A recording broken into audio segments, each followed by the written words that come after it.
Okay, so JF, we talked about how when your opponents are at the net, a drive might not always be the best option. A lob is typically not a great option. And there's this one other option that's typically a good one for neutralizing your opponents, and that is playing a drop shot. So the goal of the drop shot, just as a reminder, is to force the net player to hit up, because if they've got to hit up, they can't hit that fast and still keep the ball in the court. So here's what I'd like us to do is let's have a little rally.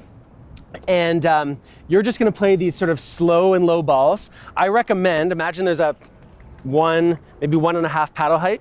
Okay. If you play the ball through this imaginary window and it's fast, I mean, that would be a drive, right? It's going to stay window height.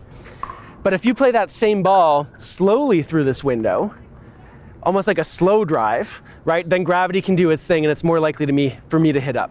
So let's just hit a few as a cooperative rally, see if you can force me to hit up. We'll just sort of keep it going.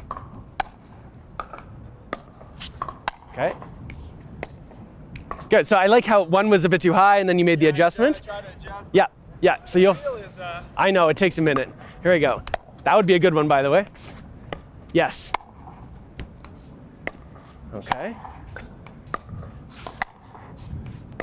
That's great. Keep going. Okay. So you can see the ones that are good, right? When they're down there. Well, the ones that are good, I should be up there. We'll talk about what to do after in a minute.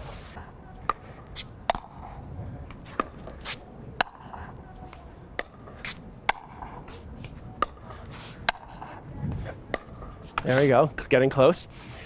Most of the ones you've hit so far, the height has been good, but they've just been too fast, right? And so then it stays too high.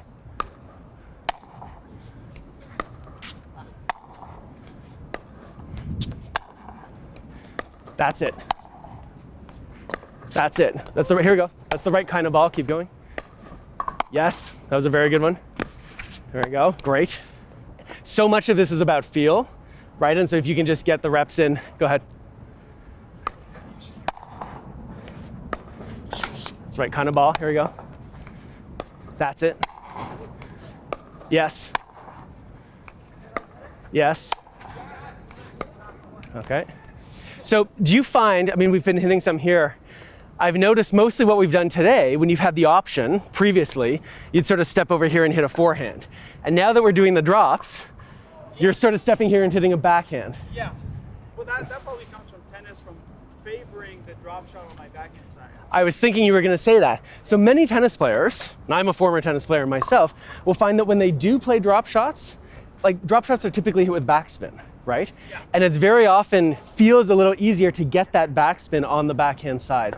So what's neat about pickleball is that there's many players who, when they play drops, especially if they come from strong tennis backgrounds, is that they'll choose to do it on their backhand side. So tennis players, if they're trying to connect tennis with pickleball, will say, hey, I've hit a lot of these drop shots on my backhand side. You will eventually have to be able to hit on the forehand as well.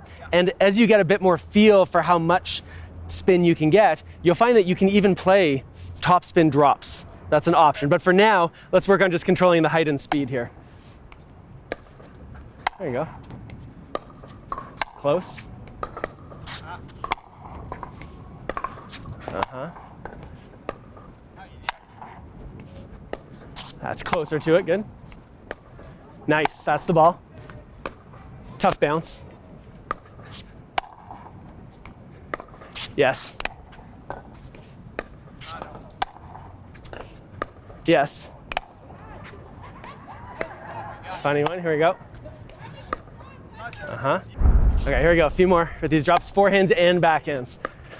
That's close, that's the right kind of ball. Yes. Almost. There, yes. Yes. It's the right kind of ball. Yeah. So here's the thing about drops, and you're sort of seeing this now, is that they're hard to hit. Yeah. And if you don't hit it perfectly, like we're gonna play a game again in a minute, if you don't hit it perfectly, you probably lose, because it's either in the net and you for sure lose, or it's at high ball. So brand new players who maybe aren't super strong tennis players, but you know, they're good enough, they come to pickleball, will very often find that they have more success driving the ball initially. But what will happen is as you get to a level where your opponent's at the net, become good at handling those drives and even like maybe counterattacking, then the drop becomes really important. So if I'm a tennis player who's just getting into pickleball for the first time, I'd probably start by driving the ball, because you don't have to be so perfect, and it's usually a little bit easier. And if you're not so perfect, the result, the punishment isn't that bad, whereas it's like pretty bad if you don't hit a drop. We'll do a couple more, then play.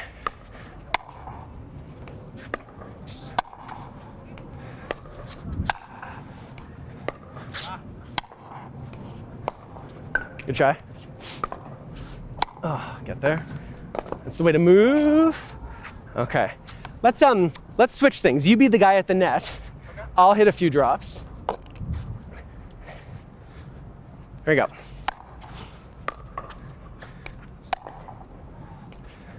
Let it bounce? No. So think about it in a real game. You'd be up at the line. Yep. You'd be hoping to get that ball when it's still high. Okay. So if you can get it when it's up high, go for it.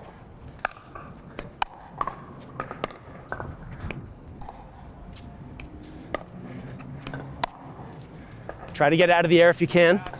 Yeah. Even if it's a low volley, it's okay.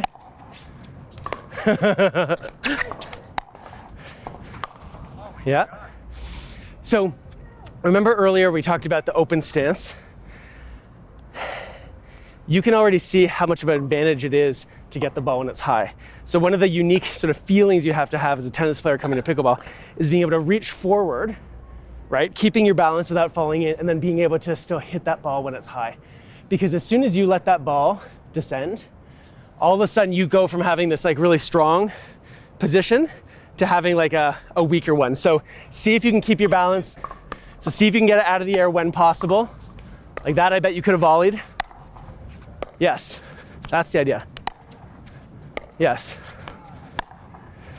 Yes.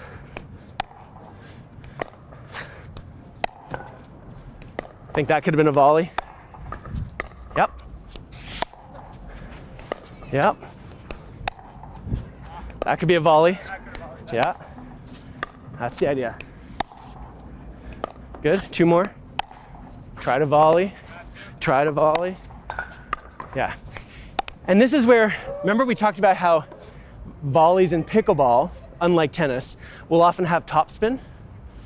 Right? So in this case, when my ball's starting to drop, if you can reach forward and use your hand and wrist to create some topspin, right? That'll help keep the ball, like give the ball a bit of speed and still keep it down. Yes, that's the idea. Okay, tough one. That's it, that's it. That's okay again. Yes, yes. Right idea. It's gonna be a little bit less shoulder and a little more hand and wrist. That's it. Uh-huh. The thing is, if I was to take a ball out of the air, I would never take a ball out of the air like this. I would always...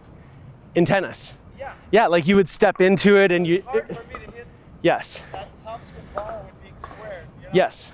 So this is like...